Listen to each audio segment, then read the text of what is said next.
And we got there about 9:30. Right. Jim got there a half hour after we did. So he couldn't have committed the murder. He wasn't there in enough time. Yeah, the time doesn't add up. So, now what? You okay, John? Yeah, I'm just a bit tired, I guess. Hey, I don't blame you. It's only about 11:57. It's later than I'm used to. Well, gotta start over. How'd you find out that knife came from?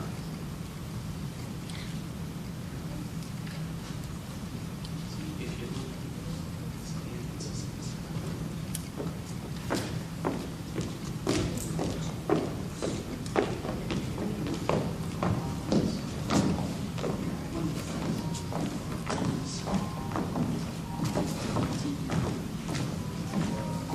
Hey, Chief, I just got a call from Lennox, and he said if we need anything, just call him at the store. Thank you. I want you to go back to your contact list. This time, check the apartments to see if there's any knives matching the one we found. Also, match all the suspects against the physical description. See if we get any positives. yeah, Chief.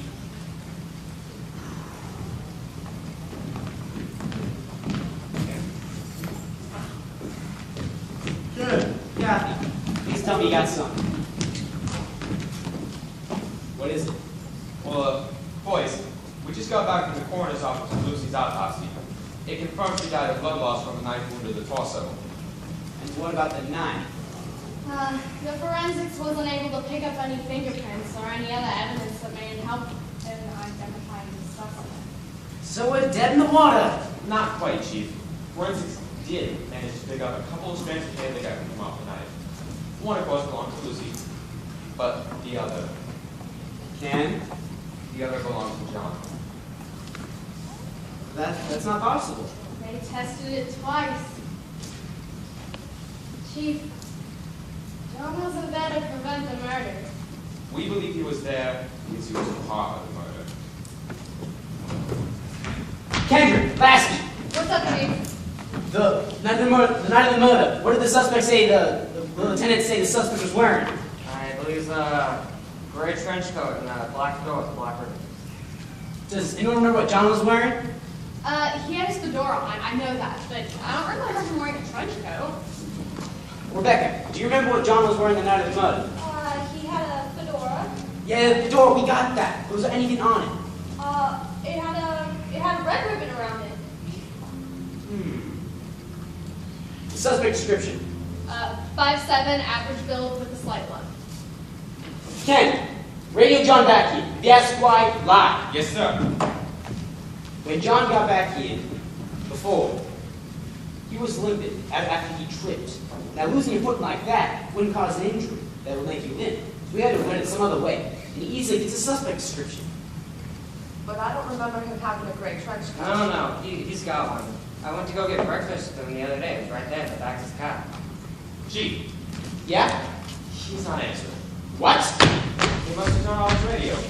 No police officer would dare turn off their radio on shift. Unless he doesn't want us to know where he's going. He's at the gym. Everyone, to the Lennox residence, 72nd and 8th. Go!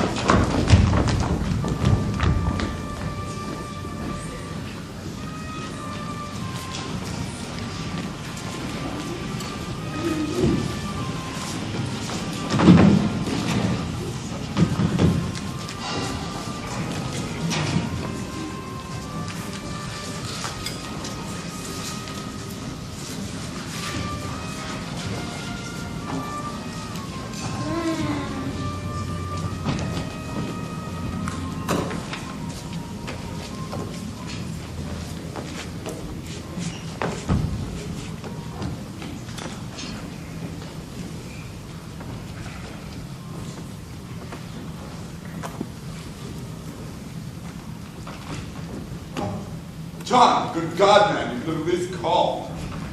Hey, I was in the neighborhood and I thought I'd stop by, you know? How did you get in here? Oh, come on, Jim. I've been a detective for what, 8 years? You'd think I'd pick up stuff like how to get into a locker room. Okay. Is there anything I can get you? Tea, coffee? No thanks.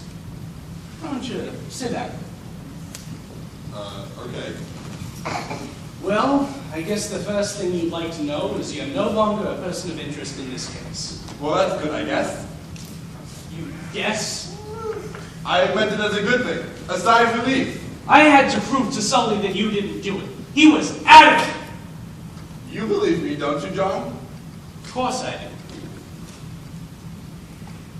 I know that look. You're hiding something. Don't pester me, Jim. I'm the detective. I'll ask the questions here. What is it? I don't want to tell you. Try me. I know who killed your wife. Who? Me. What? No, wait, let me finish. I came here and I was expecting you to answer the door. But she answered the door instead. I had to. I don't understand what you're saying. I was looking for you the night your wife died. The night my wife was murdered. Okay, murdered, yeah, sure. But, you know, she, of course, was wondering why I was here. And I couldn't just tell her I was here for the sake of being here. I mean, she, of all people, knows how rough things have been between us. And that I wouldn't just be here. But you would kill an innocent woman? I've killed many people in this line of duty. As a soldier. But a friend who you've known your entire life? Who gave you a life? You know, after the war ended, I didn't know if I was going to be able to start over. Turns out I was right. I mean, look at you. Look at this place. You've got a great apartment. You've got a nice wife to come home to. You've got a steady job. You have everything a man could want. Now look at me. I was expecting a soldier's welcome when I came back from Europe, but I didn't get that. No, instead, my one true love left me, saying I was a changed man. I work at a place where there's no chance of moving up, and I live in a place in what should be considered a box. And you thought killing Lucy would change all of that? The one thing I wasn't expecting was your wife to answer the door. I was expecting you to answer that door. I don't understand. I trusted you with everything. I know. I just couldn't take it anymore. Get up. I'm going to go. Oh, no, you're not. You and me's the only people who know about this. But now I want to be the only one.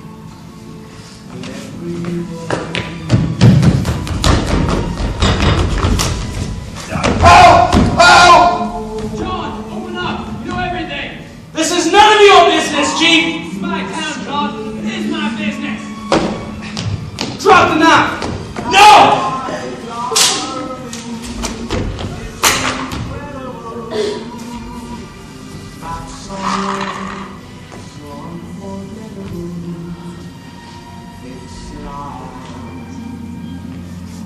Unforgettable to